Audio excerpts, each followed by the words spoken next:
Boldwood presents Old Girls on Deck, written by Maddie Please and read by Penelope Freeman. The moral right of the author has been asserted. This performance is owned by Boldwood. Chapter 1. I was doing the ironing that morning when the phone rang. Not many people I know like that particular household chore, but I always have. Mainly because I've discovered that after so many years I can do it without thinking, and at the same time watch American crime series on my laptop. And, of course, now both our boys had left home, there wasn't so much ironing to do anymore. I say boys. Joe and Luke are both in their 30s, but at least with the ironing I had something to show at the end of it which counted as a good thing. Otherwise I would have just watched box sets all afternoon and probably eaten a lot of chocolate. And now that he's retired, my husband Eddy is wandering around the house looking for entertainment or Jaffa cakes all the time, and if I'm gainfully employed behind an ironing board, he can't expect either. I think I have unusual taste for a woman of 63. I like American police dramas where all the police and detectives are good-looking and muscular. It always disappoints me when I see actual cops on television or in real life, and they're nothing like their screen counterparts.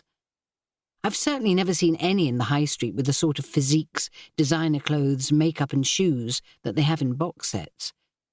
And they have vast loft-style apartments, despite the high cost of living in New York, where apparently a bed in a cupboard can cost thousands in rent. I like car chases too, and have always had a soft spot for Steve McQueen in Bullitt. Nothing will convince me that he was not the coolest man who ever lived. I'm quite partial to courtroom dramas too, when the clever and very attractive young woman with flicky hair and 4-inch Louboutins runs rings around the crusty old lawyers, demolishing their arguments, welcoming unexpected last-minute witnesses, and also managing to have a satisfactory, if complicated, love life with an equally handsome district attorney.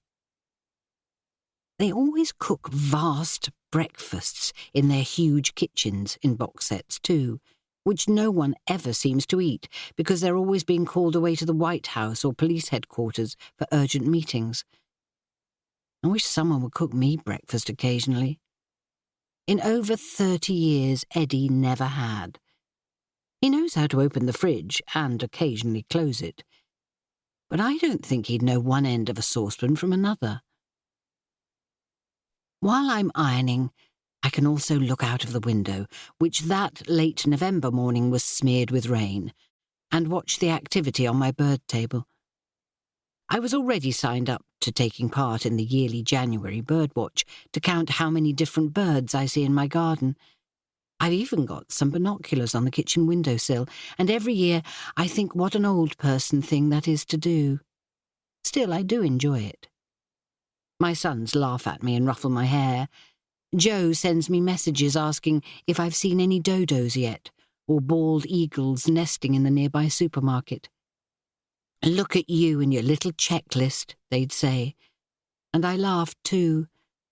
But secretly I felt a bit puzzled.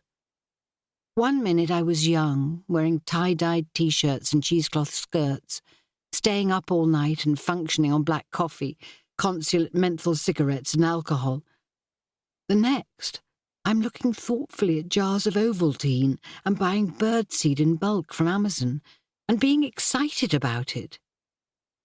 It's very different from how things used to be. 2 glasses of wine these days and I'm falling asleep. My neighbour claims to have seen a redwing last winter, so he leads in the local birdwatching roll of honour, and jealous rivals shun him in Morrison's. My sister Diana understands. Many is the time she's rung me to tell me about the spotted woodpecker in her oak tree or the robins on her garage roof. And then my mobile buzzed importantly on the worktop. I put the iron down and paused Blue Bloods, where one of the Regan family were being clever, gritty and brave, capturing yet another Mexican drug cartel boss. Or it might have been the same one, I wasn't sure. The one in the last series was supposed to have been blown up in a plane, but Mexican drug cartel bosses have a strange ability to survive most things. And despite there being 35,000 other cops in New York, it was only a matter of time before the detective's brother turned up. That would mean they would solve the case and go back to someone's glamorous house, or perhaps a cute diner for another huge breakfast that they wouldn't get to eat. I picked the phone up without looking. I assumed it was Diana. She phones me at least once a day, usually about something unimportant, but it's nice to hear from her anyway. At least I get an idea of her mood. Since she was widowed, she's doing very well, but I know she must be very lonely. There have been a lot of unhappy, tearful calls over the last 5 years, which more often than not saw me in my car going over to try and help. Her new neighbour Tom seems to have developed a bit of a crush on her recently, and he's always washing out her recycling bins and offering to trim her hedges, so to speak. "Ahoy there, everything okay?" "That's the correct answer," said an excited voice. And then there was the sound of cheering and explosions and car horns, and I nearly rang off because I thought it was a nuisance call or someone was trying to sell me something. "Who is this?" I said in my best headmistressy voice, which I never was, but it comes in very useful for this sort of occasion. And there was the sound of more cheering and laughter, and again I was tempted to put the phone down. "This is Steve, the Groover Groove, and you are live on Radio Wonderful," he said. Radio Wonderful. Well, I used to listen to that channel many years ago because the boys liked it. But then I got fed up with the bad language, the terrible music, and all the endless phone-ins about how unfair everything is, and I switched to Radio 2. But they seem to be getting rid of all people I like there too, so it's only a matter of time before I give up entirely. It was never the same after Terry Wogan left, and the departure of Ken Bruce was the last straw. "I'd better not swear then," I said. On the laptop screen in front of me, the rough-looking detective was still frozen, his mouth curled in a snarl as he headed through another derelict warehouse in pursuit of the criminals. "No, indeed, you better not," the other person chortled, "because you are our winner." Steve, the Groover Groove. Ah, yes, I'd seen him on television recently on some interminable game show where the only requirements seemed to be an ability to laugh hysterically at everything and wear trousers that were too tight and too short. Young men will be back in doublet and hose soon if things don't change. "What have I won?" I asked, still not sure this wasn't someone wanting to interfere with my internet provider. "Our fabulous 10-day cruise to the Med," was the reply, "with Voyage Premier Cruise Lines, all expenses paid." I was shocked and speechless for a moment. "Does that include drinks too?" Raucous, choking laughter. "No, I'm afraid not. You are a naughty one, aren't you? I can tell you're going to be trouble. Now then, stay there. I'm going to phone you back in a moment and fill you in with all the details, and then I can report back to our listeners. Meanwhile, here's Pond Slime with their latest hit, Tread on Me, You Scumbag." Yes. Well, that reinforced my opinion of modern music. The phone call went dead, and Eddy came into the kitchen holding the morning's post. "Nothing interesting," he said, leafing through the envelopes. "A bill. Another bill. This one's from the electricity board, so it'll be more of a William. Who was that on the phone?" "Steve Groove," I said, not taking my eyes off my mobile, willing it to ring. "Who's that? The chap from the council about recycling?" "Steve the Groover Groove, off the radio. Apparently I've won a cruise." "Really? That's nice. Are there any Jaffa cakes?" I rolled my eyes. Eddy loves Jaffa cakes with a passion, and I hide them from him in empty cereal boxes. The promise of them had meant I have been able to wangle many things out of him, not least a shopping trip to Cribbs Causeway last Christmas, and a holiday in France instead of Cornwall for once. "Did you hear what I just said? I've won a 10-day cruise to the Mediterranean." He looked thoughtful. A cruise. When is it? You should take Diana. She knows all about life on board ship, and she could do with cheering up, don't you think? I was quite shocked for a moment. Don't you want to come with me? I was a bit miffed at his reaction, at how rapidly he had declined to come and found me a travelling companion in the space of 5 seconds. Eddy chuckled. I get seasick going over the Severn Bridge, remember? Well, yes, that was true. But even so, I wasn't that awful a holiday companion, was I? He opened and closed a few cupboard doors in his search for other biscuits, despite the fact that they are and always have been in the pantry, in a plastic box, with one of the postman's red elastic bands round it to keep the mice out. I say search. Eddy did what most men do, gave a perfunctory glance around the shelves and prodded a couple of tins with a dissatisfied finger before admitting defeat. I could probably hide a submachine gun in the fridge and he wouldn't notice it if it was behind the milk. But back to the prospect of a free holiday. I tried to persuade him. Yes, but I mean a free cruise. Sightseeing, entertainment, excitement, gala nights, lovely food. We could properly celebrate your retirement. You watched that programme with me about cruising with Jane MacDonald? It looked like fun. Eddy came back out of the pantry triumphantly after a second look, with a multi-pack of Kit Kats in his hand, and looked pensive. Well, maybe. But it would be more fun for me if you were away for 10 days, and then I could build the patio I've been thinking about. I could get Simon and Big Tommy to help, and Billy. They'd enjoy it too. By the time you came back, it would be finished, and you wouldn't be able to complain about the noise or the mud or anything. Yes, I suppose so.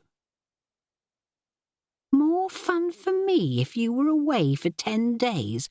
What? How insulting was that?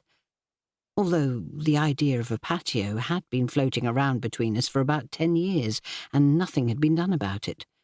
Nor had the pergola I asked for materialised, and we had been talking about doing that since we moved in 24 years ago. We had both agreed it would be a nice idea to have one in a secluded corner of the garden. Now we both had more free time, it had become something that would be really useful. I imagined us sitting out on a balmy summer evening, drinking wine with various friends. At that moment the phone rang again with a London number, and I pounced on it. Hello, lucky winner. This is Steve, the Groover Groove. Who do I have the pleasure of speaking to? Jill the Joker Parker, I replied, not to be outdone. More choking laughter. You are a one, I can tell that already, Jill, he replied. Now then, I'm going to put you onto one of my researchers who will fill you in on all the details, where you'll be going and when. All we ask is that you agree that the ship's photographer can take some publicity shots of you during the voyage. Nothing intrusive, but the Voyage Premier people want to use this as some good publicity after all the negative stuff they had on the maiden voyage. I'm sure you remember that. I did. It had been all over the papers a few months ago. People being ill. They claimed it was norovirus, I think. Problems with the drains and the air conditioning, not to mention the weather in the Baltic, which had been terrible. There wasn't much point paying for an upgrade and having a balcony if it was covered in sleet. Sounds okay to me, I said cheerfully, throwing a hard look at Eddy. But he was eating a Kit Kat and flicking through an old tool hire booklet, because heaven forbid I ever throw them away. There is a special basket for all his catalogues, which is full of them and overflowing onto the worktop. Tool porn, I call it. Still, I'm the same with the Lakeland brochures. Excellent, right. Hold on and I'll get Fiona the Fixer to speak to you. And happy sailing. Fiona the Fixer, who sounded very young and overexcited, as though she'd been mainlining double espressos all morning, spoke to me at length about the details, while Eddy continued opening the post and chuckled with glee as he held up the new Screwfix catalogue as though he'd just won an Oscar. Each to their own, I suppose. Actually, if I thought about it, Diana probably would enjoy this trip if I could persuade her to go. She'd been getting a bit odd in recent months. Not reclusive exactly, just not her old self. Not the sister I remembered. And let's be honest, Eddy wouldn't have much fun if he spent 10 days hanging over the ship's rail, throwing up and complaining. Then, with Fiona's eager promises of emails, communication, and all the information I would need, I took the last shirt from the laundry basket, switched the grimacing brave detective on again, and marvelled as he drove like a maniac through the streets of Manhattan, went into another abandoned warehouse. Were there really that many? And if so, why? And shouted at some criminals who had thought it was a good place for their nefarious activities. Then, having made another cup of coffee and calmed down a bit from all the excitement, I rang my sister. As always, she answered my call with, "Ahoy there!" and it made me laugh. That particular phrase of which you are so fond has just got us both into a certain situation. "Are you sitting down?" I said. I heard a scraping noise as she pulled out one of her kitchen stools. "I am. Fire away. You sound excited." Well, I took a gulp of air. First of all, when is Sam's wedding? Diana's son, Sam, had recently announced his engagement to his partner, Felicity, but call me Fizz, everyone does. The willowy vegetarian professor of history he had been dating for years. They were due to marry later next year in her parents' castle in Scotland, which had a wedding licence for a few select events. As his godmother and favourite aunt, only aunt, I had been assured of an invite. They were such a happy couple, but I still wasn't sure why they'd decided to tie the knot. Perhaps it was for tax reasons. Perhaps they just wanted to formalise things as they approached middle age. But what is middle age? I remember when it used to be 35.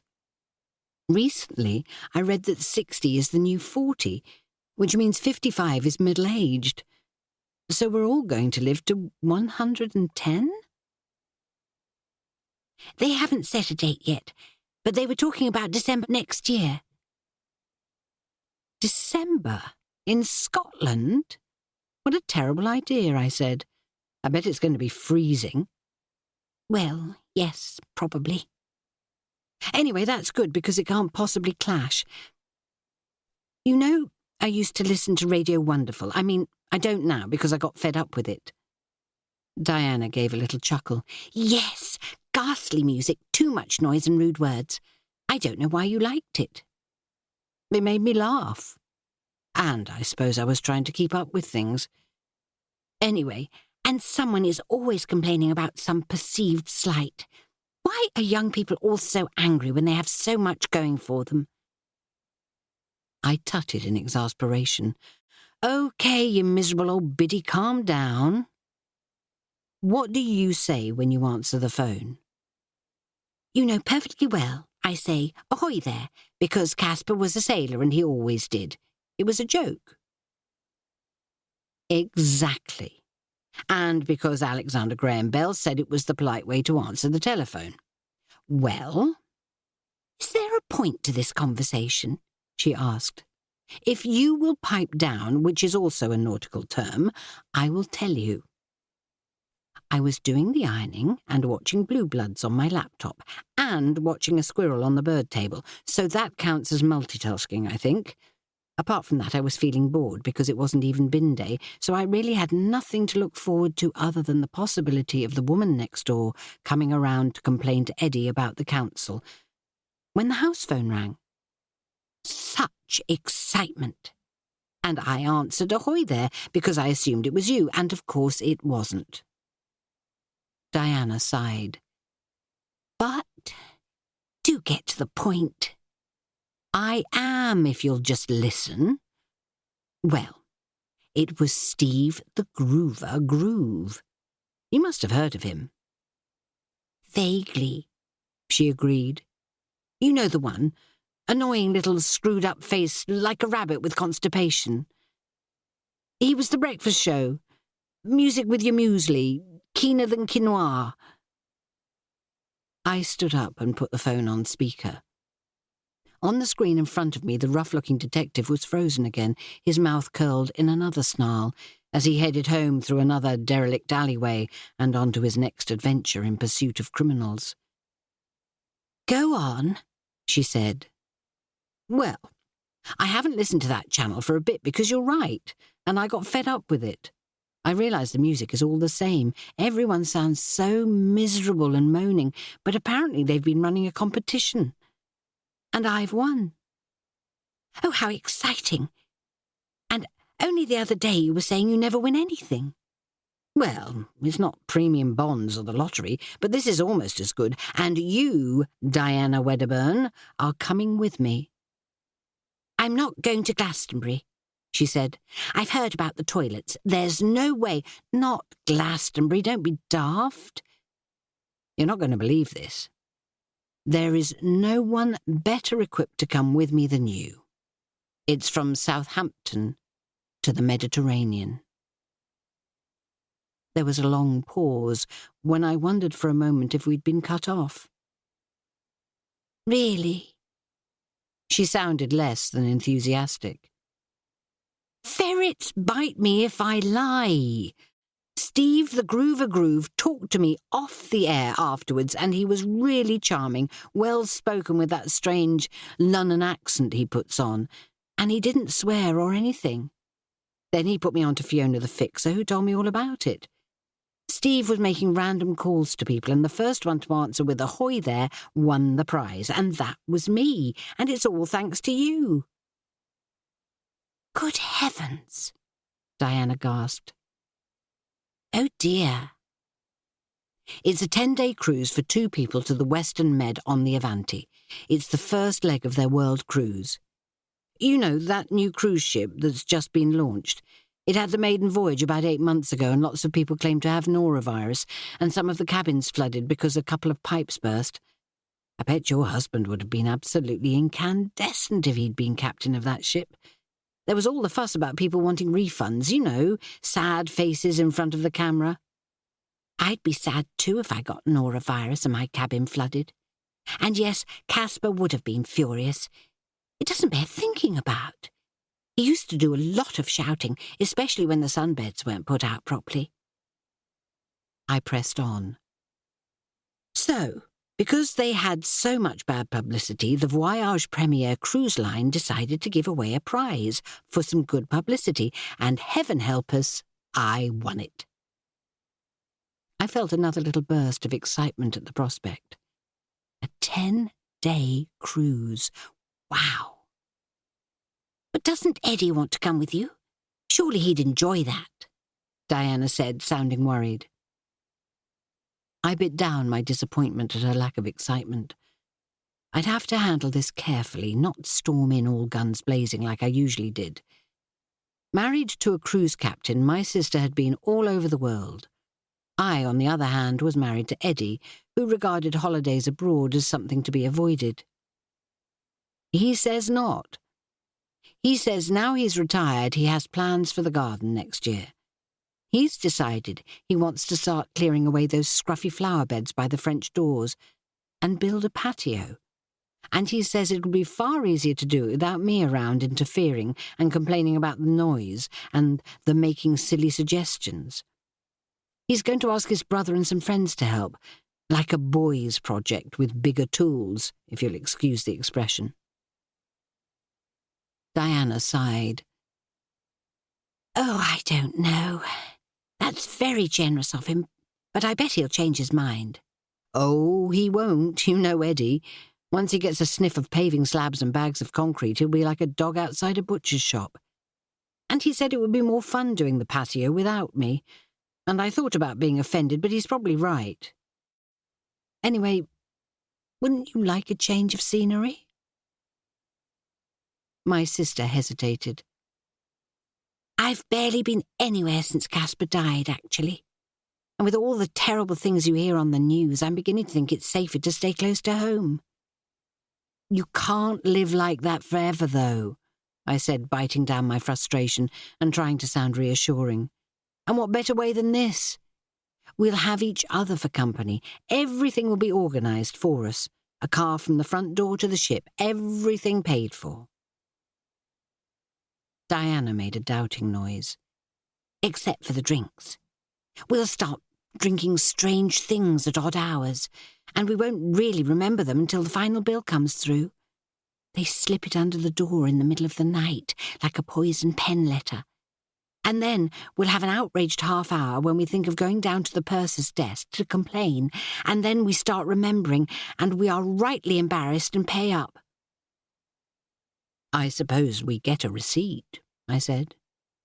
"After 10 days you won't care, or have them all in any sort of order," she said. "But if you're anything like me, you'll have collected a lot of biros from the waiters. I've still got a few." I was cheered by this. It sounded almost as though she was coming round to the idea. "Well, we can deal with that when the time comes," I said. "But wouldn't it be such fun? I mean, what else would we be doing? It's only 10 days, and we could do what we like, no one else to consider." I'm not sure. Let me think about it. I'd have to run it past Eric. He phoned me this morning." Eric was Caspar's younger brother, Diana's now overbearing brother-in-law, who seemed to have assumed ownership of her since she'd been widowed. In my opinion, this was because she was nearly always available for babysitting or ironing. He and his third, much younger wife, Rose, had recently had a baby. Rose had plenty of time to post videos on TikTok and Instagram of herself floating around the garden in a shady hat and flicky eyeliner, or having lunch with the girls, but apparently not enough time to do the housework. "Oh yes, what did he want?" "He wants me to research tartan to wear to Sam's wedding. He says he had an aunt who was a Campbell." Eric wrapped in a red and white soup label, very Andy Warhol. Diana giggled. "I don't think that's quite what he had in mind." "And when is the wedding anyway? Have they decided yet?" "I've told you already. December next year at the MacLeod's castle. And the MacLeods have their own tartan.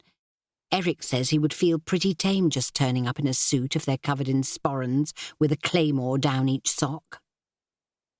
I laughed. "I think he means a ski and do. A claymore is a battle sword. And there's plenty of time to sort tartan out. Wedding isn't until next year." Felicity's father, Hamish, and her brothers Fraser and Angus were built like Highland outhouses, thanks to generations of MacLeods taking bracing walks across the glen and lots of porridge. They'd look very dashing in full Scottish dress with their red hair and, in Fraser's case, beard, tamed for the occasion. Whereas Eric, with his spindly legs and hunched posture, thanks to his years as an orthodontist, probably wouldn't. So, getting back to the subject, promise to come with me. We'll have some laughs and a lot of fun, and don't go looking for excuses at the last minute. I never did get you to commit to coming to London with me. And you know all about life on board a cruise ship. It would be like having my personal tour guide with me." "It's been a long time since I did anything like that," she said, sounding worried again. "Oh, come on. It'll be absolutely marvellous. Get your glad rags out, pack a bag full of all your twinkliest frocks, and make sure your passport's up to date, because before you know it, we'll be sailing away on a sea of champagne. I've seen the Jane McDonald programmes. But then when she did that programme about solo cruising, she can't have been on her own. There must have been a camera crew there with her, which is cheating." "I wish I had her confidence. I've been on so many cruises over the years. But now Caspar's gone, I'm afraid it wouldn't be the same." I tutted. "No, of course it won't be the same, but that doesn't mean it couldn't still be fun. And I've been longing for us to go on a girls' trip together, for us to have a few laughs. The last time we did was your hen weekend before you married Caspar, and that was only to Bristol. Ooh, actually I've got another load of emails coming in. I bet it's about the cruise. I'll call you back." I rang off and looked out of the window in time to see a grey squirrel fall off the net of peanuts I'd hung up the previous day. "Serve you right, you little blighter, clear off, those aren't for you," I shouted at him. It was the squirrel with the lopsided ears and the tuft on the end of his tail. How pathetic that I was beginning to identify individual squirrels. I'd be giving them names next. I went back to my laptop and opened my emails from Radio Wonderful. Having skim-read them, I forwarded them all to Diana. Then I clicked on some of the helpful links which took me to the Voyage Premier cruise line website, and not for the first time wondered how this sort of thing was possible before the internet was invented.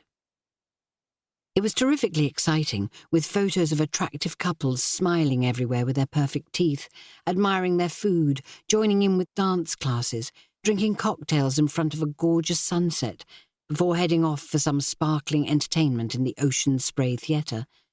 And after that, probably some marvellous sex in one of the luxuriously appointed suites. There was one picture of a lone woman who presumably was supposed to represent the single traveller.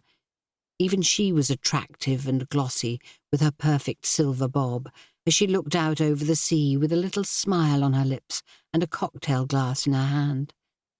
I bet she wasn't wondering if she'd remembered to put the right bins out, as I would have been.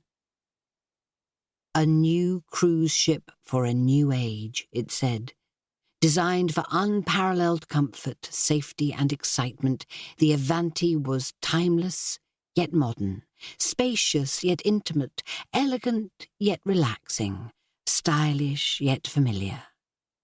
It promised to be all things to all travellers. It was probably also big but small, fast but slow. It didn't mention anything about norovirus or flooding, so perhaps those had indeed been teething troubles which had now been fixed.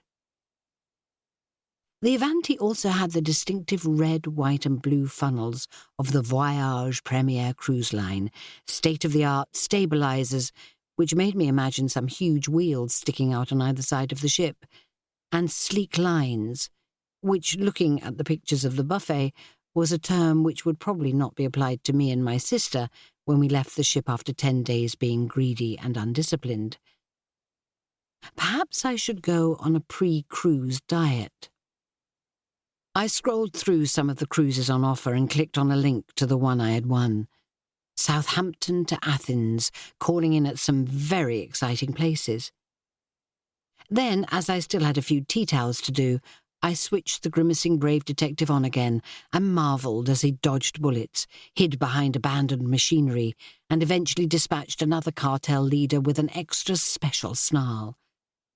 I think he was definitely dead that time. Marvellous. I put away the ironing board, left the washing basket at the bottom of the stairs in case Eddy might deign to take it upstairs, and rang Diana again. "I've been reading the emails you sent me, and it does sound tremendous," she said. "And I've been Googling the Avanti. It's the newest ship on the Voyage Premier line, the same one Caspar worked for. We went on so many of their ships when he was working his way up. The Tosca, the Atlantica, then the Pacifica, and, of course, the Pirandello. But there's just one thing." Diana's anxiety was instant. "What's the problem?" "I knew there'd be something. Are we sleeping in hammocks in the bilges?" "No, not at all. The thing is, I think the cruise line were expecting the winners to be younger than we are, which is why they offered the prize to Radio Wonderful in the first place. They were a bit surprised that a couple of old gals like us would be going. I think they were expecting to attract younger people. Fiona the Fixer rang me again to make sure the emails had arrived, and she asked if I was happy to be going, in the sort of sad, sympathetic voice that was hoping I'd say no. I said yes, of course. I think for 2 pins she would have asked if I had some children who would like to go instead of us. But then, of course, that would have been ageist of her, so she didn't dare. "So do you have someone younger who would like to go with you?" I tutted with exasperation. "Of course I don't. You're my sister and my best friend. And heaven knows you deserve a treat. So do I. It's ages since we did anything exciting together. Wouldn't you like an adventure?" "Oh, I don't know. Maybe. But only if you're absolutely sure Eddy doesn't want to go." I sighed. Eddy has already gone down to the builders' merchants to do some research and has been drooling over the Screwfix brochure. You wouldn't think an adult male could get so excited about weed-proof membrane and sand, would you? Each to their own. That's what I thought. Right, we need to get together to discuss what we're going to take and whether we need to buy some more evening wear. They do have a couple of gala evenings. A car will pick me up from my house, then you, and drive us to Southampton. There are photographers on board, and one of them will be taking pictures of us enjoying ourselves, which the Avanti people will use as publicity. We don't mind that, do we? Not at all, unless they're going to follow us into the bathroom or start filming us when we're asleep. But those photographers have to work tremendously hard as it is. I don't envy them having to traipse around us. They want to show us having a wonderful time with lots of exciting activities. Have you looked at the website? Everyone looks so happy, grinning away like maniacs. We'll stick out like a sore thumb, two old birds shambling around amidst all of those elegant couples. Apparently there's a climbing wall on the ship, so when are you free? Let's go out to lunch somewhere and talk about it. "Okay. What about tomorrow?" Diana said. I did a silent fist pump of triumph. She was going to come with me. We don't go until April, which of course is months away, but doesn't mean we can't get excited. Chapter 2. 14th of April, bang on the dot of 10 o'clock, a shiny people carrier with me and my luggage already inside pulled up outside Diana's house. She opened her front door before the vehicle had even stopped. I was yelping with excitement out of the car window, causing the net curtain brigade in her road to start twitching. "We're going! We're actually going," I said. "Get your bags out here. There's a very nice man driving us called Craig who will help. Just think, in 3 hours we will be boarding the ship. I hardly slept last night, I was so excited." "Me neither," she said, "although actually I'm feeling really nervous. Next door's cat will have to rely on his other slaves. I have warned my neighbour and left him a spare key in case there are any emergencies, and I've told Eric I can't look after the baby for their anniversary weekend. He didn't like that at all. I've repacked my bags at least 4 times. I bet I've forgotten something." I counted things off on my fingers. Passport, all the documents I sent you, insurance stuff, bank cards. Apparently they don't accept cash on the ship. Sunscreen, sunglasses, paracetamol. One of the photographers will meet us when we get on board to take pictures of us being excited. Craig came forward and took her cases and bags, stowing them into the boot with mine. Diana's neighbour Tom suddenly appeared from next door, his thinning hair rather rumpled as though he'd just woken up. "Have a great time and don't worry about the cat, I'll look after him," he said. Diana smiled at him. "Thanks, Tom. Though why I should be concerned when he's not actually my cat. He has plenty of other places to dine." Tom chuckled. "Cats, eh? I hope the weather improves for you. I've been checking, and as I suspected, it doesn't look too good for the next few days." He held out a cardboard folder stuffed with sheets of paper. "My new phone number, the doctor's number, and a couple of things to look out for in Cadiz. I went there a couple of times when Polly was alive, and we thought it was lovely, although that was years ago. So be careful. Only drink bottled water, don't eat any ice cream or shellfish, and use that hand sanitizer I got for you. Here's a bit of a long-range weather forecast that I've printed out for you. It's going to be really bad when you're crossing the Bay of Biscay, so stay away from the edge." That's kind. Thank you. And if there's any problem here, I'll let you know. If the weather clears up, I'll mow your grass, and I'll be sure to put the recycling out. Send me a text if you get the chance. Let me know how you're getting on. Of course. Tom's eyes were rather sad. I'll miss you not being next door, he said at last. We've got used to each other in the last year, haven't we? Anyway, happy trails and come home safe. I will, she said. I'm only going to be away for 10 days. A lot can happen in 10 days, he said mournfully. You look after yourself. Diana got into the car and Tom closed the door carefully for her. Look after her, he said to me with a meaningful look. I could see him in the side mirror waving as we drove away. He was a nice man, kind, helpful and presentable, if one ignored his taste for unattractive cardigans and tartan slippers. I tried to look at him dispassionately, realizing he was probably about the same age as we were. To me, he looked and behaved like an old man, so we probably looked like old women to young people, which was depressing and rather surprising. Whenever I looked at myself in a mirror, I thought I still looked pretty much the same as I always had, and of course that couldn't possibly be the case. And then I looked across at my sister. Even at 60, she still had a lovely complexion, glorious blue eyes, and cheekbones to die for. He's in love with you, you know that, don't you? I teased. You could do worse. I'm just saying. Don't be daft, Diana said. To start off with, I chatted with the driver about other people he had driven. Had he been on a cruise? Did he like driving? Had he had anyone famous in the back? And then we settled down a bit and talked about what we were hoping to see when we got onto the ship. Craig put in one AirPod, having been reassured that we were warm enough, comfortable, and didn't need any more bottled water. He should know better than that. To keep offering water to a couple of 60-year-old women is asking for trouble.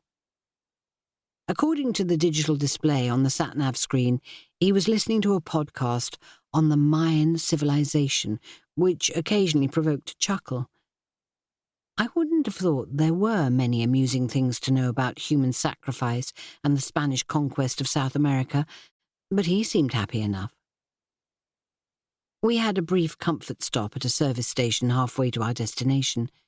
At that point, Craig disappeared for a bit into a back room full of truck drivers reading battered newspapers and eating bacon rolls, while Diana and I bought the sort of glossy magazines we usually ignored and drank indifferent coffee out of cardboard mugs. I haven't done this for such a long time, Diana said as we set off again.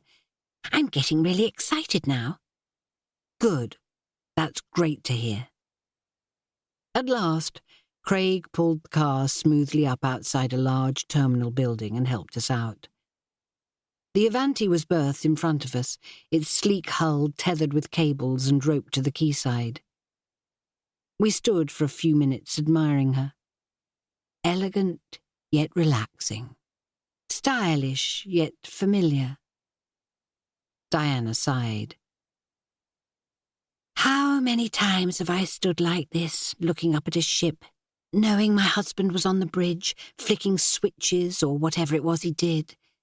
I'd always felt so proud, although there had always been a twinge of doubt that I had remembered the right shirt or paperback he'd asked for, and what sort of mood he'd be in. There were a few men in high-vis jackets with forklift trucks, trundling metal carts loaded with something, probably food, into the bowels of the ship, and a couple of young women in sharp navy blue trouser suits and cute red berets, holding clipboards, directing people to the right queues. "Thank you so much, Craig. You've been absolutely marvellous," I said, as he got our baggage out of the car and loaded it onto a wheelie trolley. "My pleasure," he said. Diana rummaged in her handbag for a notebook and pencil. I shall mention you to the organisers, Craig, and tell them how professional you've been. What an excellent driver." "That would be kind of you," he said. "Always nice to get good feedback." "Now then, what's your full name?" Colin Stevens," he said. Diana looked puzzled. "Not Craig, then? Are you sure?" "Positive," he said with a polite smile. "Well, I do feel a fool. We've been calling him Craig for 3 hours," she muttered as we followed him trundling our luggage into the terminal building. We passed safely through security and customs, and at last we reached the end of the covered walkway. There were a lot of other equally excited people around. The Avanti might have wanted to attract a younger clientele, but by the looks of things they hadn't quite managed it yet. And then Diana paused. "You must step onto the ship with your right foot. Caspar said it was lucky." We both did so with great ceremony, while behind us the press of other travellers banged into each other and muttered with annoyance. As we entered the ship, there was an archway of red, white and blue balloons to welcome us, and an attractive couple of crew members in fancy dress, white uniforms with sky-blue neckerchiefs and jaunty matelot hats with red pom-poms. They stood either side of us, smiling broadly, and a tall man with an impressive-looking camera on a tripod took our welcome picture. "Oh, God, do we have to? I'm sure I look a wreck," Diana said. She'd fallen asleep in the car for the last half hour, probably worn out by a sleepless night and the excitement. She patted her hair, hoping to smooth it into some sort of order. We went to wedge ourselves underneath the balloon arch, and Diana tripped inelegantly on a length of cable duct-taped to the floor. She grabbed hold of the balloons and me as she fell, and the whole structure wobbled alarmingly and nearly toppled over. There was the disappointing sound of balloons bursting like gunfire around the reception deck. A lot of people turned open-mouthed to look, and then most of them laughed. "You want to take some mortar with it?" one wag shouted at her. Diana blushed furiously, and I helped her to her feet. The helpful crew members righted the balloon arch again with many soothing and reassuring noises. Order was restored, and the photographer crinkled his brown eyes at us again. "Ça va? Are you okay? You look fine. No problem. No damage done. Just a few of the balloons. Lovely. Look up, ladies. This is supposed to be fun." I wasn't so concerned that I couldn't appreciate a rather seductive French accent when I heard one. He then apparently lost interest as the next couple were guided forward from the logjam of people that had gathered behind us during the chaos of our arrival. "Well, he was rather splendid," Diana said, favouring him with a backwards glance as we moved on towards the reception desk. "If you like that sort of thing, you know, tall, tanned, bit of a silver fox going on," I said. "And French, by the sounds of it." "The Voyage Premier line is French-operated, remember? By the time Caspar retired, he was fluent. When he was home on leave, he sometimes used to ask for his meals in French, and it used to make me go a bit wobbly." "That, stepping on the ship with your right foot for luck, didn't work then?" "Oh, shut up." I snorted down a laugh, and after a moment Diana joined in. We went over to the reception desk, and after a few moments were given 2 plastic cards in a cardboard folder. "We're off," I said. "Come on. Last one there's a sissy." The Avanti might have been spacious yet intimate, but the corridors on the 11th floor stretched ahead of us for miles, with acres of blue carpet patterned with the occasional green dolphin. There was little sign that anyone else was on board. After the bustle of the queue in the security hangar, it was also strangely quiet. "Are we going the right way?" Diana pointed to the carpet. "See the dolphins in the pattern? They always point to the front of the ship." "Good tip." "Where's everyone gone? Do you think we're missing something already?" I whispered. I expect people are unpacking, or there'll be a gathering somewhere, Diana said. There always used to be a sail-off party. After a few failed attempts to access our room when I tried the keycard the wrong way round, we were in. For goodness sake, what's the matter with using actual keys? Why does everything have to be so complicated? You shouldn't keep them near your phone, Diana said. Something to do with wiping the signal. Someone told me that. And then you have to go to the purser's desk and get it recharged. There were twin beds, a tiny shower with complimentary and expensive-looking toiletries, a card announcing an extensive pillow menu, a cramped sitting area with a glamorous flower arrangement, and a swirly monogrammed card, BVP, with the compliments of the Britannia Voyage Premier Cruise Line. And then there were double doors that opened onto a tiny balcony where there was just enough room for 2 chairs and a table. Most excitingly, there was also a bottle of sparkling wine in an ice bucket. I let out the breath I'd been holding. The cabin was small but stylish, and different from what I had expected. "What do you think?" I asked. Diana took a deep breath. It's strangely familiar. This is excellent, although we might have to move round by numbers. Caspar always used to have a decent-sized cabin because he was the captain. But you should see some of the crew's quarters. They're much smaller than this. Bunk beds and no room to swing a cat. And they get inspections to make sure they're keeping them tidy. I'm glad they haven't shoved us in one of those, just because we aren't paying. You don't still snore, do you? I don't think so.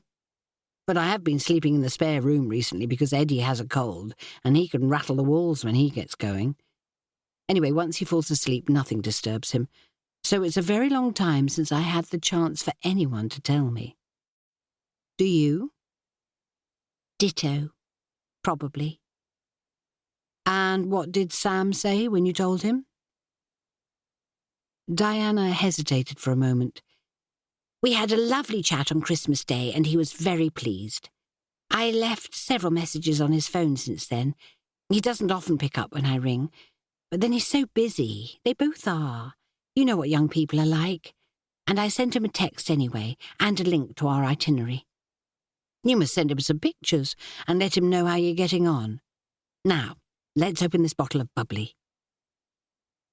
No sooner had we raised our glasses to toast our adventure than there was a knock on the door. "Who could that be?" I said, my glass halted in front of my mouth. "We haven't done anything for people to complain about yet. Well, I haven't. Perhaps it's the balloon man come to berate you." I went to see. Opening the door, I found the Frenchman from the welcoming photographs disaster standing there, still holding his camera. I sneaked to look at Diana and saw that she was blushing very attractively, which for some reason made me feel rather pleased. "Bonjour. Hello. I hope you are settling in," he said. "My apologies. I should have introduced myself earlier. Raphael Duclos." He handed me a business card and let me squint at his identification pass, so I could reassure myself he wasn't a random psychopath. He seemed even taller when he stepped inside, and it made the cabin feel even smaller. "Diana," Diana said, holding out her hand for him to bow over. "And this is my sister Jill." "Enchanté. Are you okay now?" he asked, smiling pleasantly at Diana. "Absolutely fine," she said, distinctly flushed with excitement. "Je regrette. I'm sorry, but I just need to take a couple of shots of you arriving in your cabin, and then I promise I will leave you in peace. The radio station asked if that would be okay." "Of course, I signed the agreement," I said, cheerfully waving my glass. "We've just discovered the bubbly. You wouldn't like a glass, would you?" He smiled. "No, merci. Not while I'm working, thanks." He steered us onto the balcony and we jostled each other for space while he stood well back and took a few pictures of us, looking cheerful in front of the backdrop of containers and reversing trucks on the quayside below. "This is a lovely ship," he said. I've worked on quite a few over the years. No norovirus or flooding this time? I asked innocently. He grinned back. Not that I've heard. There are always a few early problems with any ship, but I'm sure they have been dealt with. There now, alors. We stood, Richter's smiles on our faces while he snapped away, and then he took a couple of pictures of our empty cabin before we had the chance to mess it up. There, fini, he said at last. I'll leave you to it, ladies, and I'll see you later. He favoured Diana with another rather dazzling smile, which revealed a delightful dimple in his cheek, and left.